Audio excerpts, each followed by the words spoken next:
Hello and welcome to my channel. My name is Jake Kuzno and this is HTA Personal Finance. So before we get to the video, I want to plug and advertise my new book, How to Adult Personal Finance. So if you've been watching any of these videos and you find them helpful and you want to learn more, I strongly suggest using this as a resource. You can purchase it on Amazon. It covers these topics and many more. Again, that is How to Adult Personal Finance for the Real World. Thank you and enjoy the video. All right, today's lesson is going to be about investing. All right, so before we begin talking about investing, I need to put a little disclaimer out there. Currently, there are so many videos on YouTube of people that are going to tell you, oh, watch my video, you'll learn to invest and you'll make $10,000 a month. You'll double your money in a month. You'll be making $100,000 a year just off passive income. These things are not true, okay? So if you need to understand anything about investing, that the strategy is long-term. You're gonna be making incremental amounts of money, but you're gonna be planning to do it over like 30 or 40 years. So before you go into investing, don't think that this is a get-rich-quick scheme and you're gonna be making money overnight. And the key terms for today's lesson are, we're gonna be talking about ROI, indexes, index funds, and mutual funds. Now, when you are investing, no matter what you invest in, if you're investing in stocks, if you're investing in real estate, whatever it is, you are focused on ROI. Now, ROI is your return on investment, all right? The formula for ROI is very simple. It is just your profit over your original investment. So looking at this chart here, you can see it comes down to percentages. So if you were to invest $100 into something, and then later on, you were paid back $115, that means your profit is $15. So if you want to find your return on investment, you take that $15 profit and you divide it by your original investment. And in this case, that's 100. So 15 divided by 100 is a 15% ROI, which is really quite good. Now, in these other examples, you have a $700 profit on a $4,000 investment. This comes out to 17.5%. And then if you have an $11,000 original investment and you make $3,500, that is a return of 31.8%. So that is how it works, and that is the foundation of investing. And realistically, if you're getting an ROI of anywhere between even like 6 to 10%, you're doing really well. So if you come across videos or sources that tell you guaranteed 30%, guaranteed 40%, some will even say like guaranteed 100% return on investment, that is becoming a bit unrealistic at that point. So that's not something that you can rely on. Now, when people talk about investing, they are probably talking about the stock market. Now, if you've heard anything about the stock market, you might hear that, oh, it's a great way to lose your money, or it's a scam. And that can actually be true if you do not know what you're doing. And especially if you're taking huge risks that you shouldn't be taking, you probably will lose money. Or again, back to the beginning of the video, if you are making gambles where you want to make a tremendous amount of money in a small amount of time, that's not really investing. That's basically gambling. So the way the stock market works in great simplicity is if you buy a stock, let's say you buy a stock for $50 today, and 1 year later that stock is worth $60 and you sell that stock for the $60, you've basically made a $10 profit. And so again, that is going to go into your ROI. So in very simple terms, this is how the stock market works. You want to buy stocks or buy mutual funds or index funds, which we'll talk about. You want to buy them at a price, and when you sell them, you want to hope, of course, that that price you sell them for is higher than the price you bought it for. And the difference between the two is going to be your profit. All right, so many people invest in individual stocks, let's say like Amazon, Apple, even like Coca-Cola. So this is a common way that people think about investing, especially in the stock market. There are pros and there are cons to investing in an individual stock. So the pros are, of course, if you are very lucky and you come across an Amazon stock that, of course, like in 1999 was worth $2 per share. Now it's worth $3,000 per share. You can make crazy amounts of money. Like you can make absurd amounts of money. But on the other end, there are way more companies that don't make as much money or don't make any money at all. So with individual stocks, you have a much higher likelihood that you can lose a lot of money.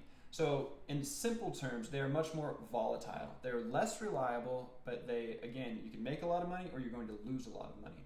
Now the key with investing, like I said, is not to make money or plan on making money in the shortest amount of time. You want to have your money be growing slowly and steadily. Now a great way to do that is with mutual funds. All right, mutual funds are fantastic because what they give you is diversification. So diversification is a key word in investing.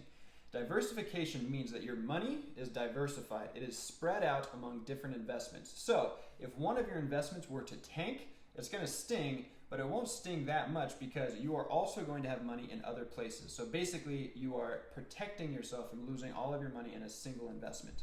It's basically not putting all of your eggs in one basket. So let's look at an example. Let's say there are 3 people and each of them have $200. And each of these people would like to purchase a share of Facebook, which is $300, a share of Apple, which is $100, and a share of Microsoft, which is $200. Now, as you can see, they can't afford it because they only have $200, and altogether these stocks would be $600, so they can't afford it. But what they can do with a mutual fund is basically they're going to pool their money with many other people, and this money is going to be combined to buy a bundle of stocks or a bundle of investments. Now, so with all 3 of these people, if they combine their money, they have $600, and collectively they can afford to buy a share of each of those stocks. Now, when they purchase this, of course, they don't each have 1 share. Instead, they each have 1/3 of a share. Now again, so if a stock skyrockets, you're not going to make as much because you only have 1/3. But more importantly, if one of these stocks tanks, you're not going to lose as much. So a mutual fund allows you to have shares of a stock when you can't afford to purchase the entirety of one whole stock. And again, this is great because stocks can be very expensive. And again, if you put all your money into one stock, that stock could crash and you can lose basically all your money in one fell swoop. Okay, so mutual funds, there are many different types. There are some mutual funds that only focus on tech stocks. There are some mutual funds that only focus on international investing. So you want to find a mutual fund that you're interested in. And again, it's not the sort of thing where you can choose exactly which stocks you want to buy. You're going to have to buy a mutual fund that's already established. So they're going to purchase the things for you. But again, it's going to allow you to have access to a variety of stocks and diversify your investments instead of putting it all into one basket. Now, one type of mutual fund is an index fund. So to understand an index fund, you need to understand indexes. And I promise all of you have heard of indexes, but you just haven't known about it. If you've heard something about the Dow Jones or S&P 500 or the NASDAQ, all of these are indexes. And what indexes are, they're trying to give you a representation of how an entire market is doing. So for example, the S&P 500 is trying to show you whether or not the entire stock market as a whole is going up or if it's going down. So I compare this to basically a sports team's win-loss record. So for example, the sports team's win-loss record is the S&P 500, and the players on the team are the individual stocks. So if you look at the S&P 500, you can figure out, is your team winning or is it losing? It doesn't tell you how the individual stocks are doing, but it does tell you collectively, if the S&P 500 is going up, the players on the team, the individual stocks, are probably doing pretty well. So an index fund that tracks the S&P 500 is just trying to duplicate or replicate the performance of the S&P 500. Now, if we take a look at the performance of the S&P 500 since 1957, as you can see, the general trend is up. It's going upward. Now, don't get me wrong. There are many times, like the dot-com crash of the 1999, early 2000, the market tanked. Then there was the 2008 financial housing crisis, and the market also tanked. But generally, it's going upward. And again, because I've told you before, investing is long-term. As long as you hold your investments and you don't sell when things are going bad, the market has traditionally, historically, always come back up. Now, I love index funds. I tell all of my students to invest in index funds because they are the simplest way to invest. Again, it's just betting on the entire market as a whole. There are also some advantages over mutual funds. So index funds are what's called passively managed. It means there is not one person who's like a financial guru or a financial advisor who's every day picking different stocks and thinking that this stock is going to outperform this stock. It's just based on the S&P 500. There's no thinking involved. So it's very simple. And statistically, there are only 15% of financial advisors who can actually beat the market. Now, when I say beat the market, it means they are going to get an ROI, return on investment, that is higher than the S&P 500. So for me, the simplest way to invest your money is just put it into an S&P 500 index fund. And again, it will track the market. Now, that said, there are many people who are going to say, no, you should definitely invest in mutual funds. These are also fantastic investments. And I agree. Because honestly, in the long run, both of those are great options, and one of them over the other is maybe not going to make that much of a difference, but the point is, choosing either one of them is a much better option than not investing at all.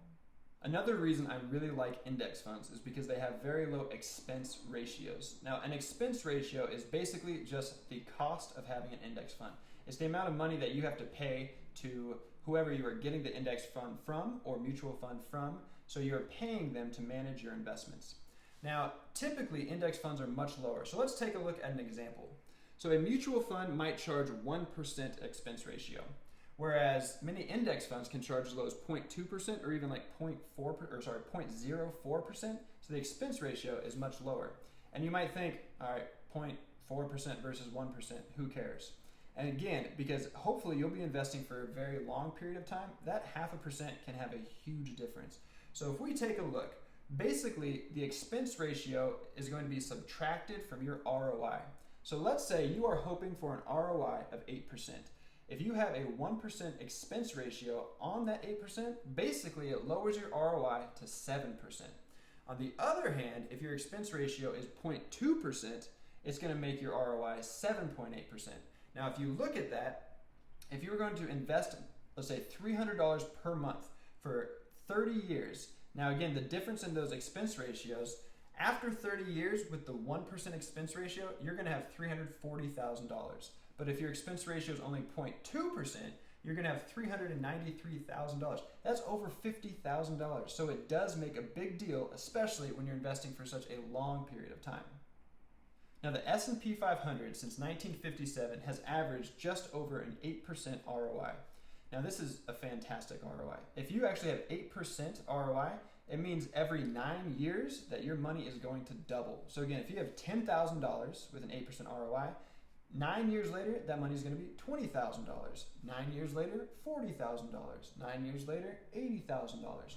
So again, the S&P 500 has really been one of the most reliable ways to grow your wealth because it averages 8%. And again, it does not mean every year it's 8%, 8%, 8%. Remember, one year it could be up 30%. The next year you could take a huge loss and be down 30%. But when you average out all these huge swings, it's 8%. Again, it could even be higher than 8%. And again, if you have these numbers, you can grow your wealth very reliably and actually pretty steadily. All right, so to wrap it up and in short, investing, when you think about it, you're investing in the stock market. Whether or not it's individual stocks or with a mutual fund or index fund, all of it involves the market. And again, this is a long game. This is a long-term strategy. You should not be trying to double up your money in a year or 2 years. This is slow, reliable, and steady growth. And again, if you're going to choose, I highly recommend mutual funds or index funds. Specifically, if you have an index fund, try to get one that tracks the performance of the S&P 500 because historically, this has been the most reliable way to grow money in the stock market in the United States.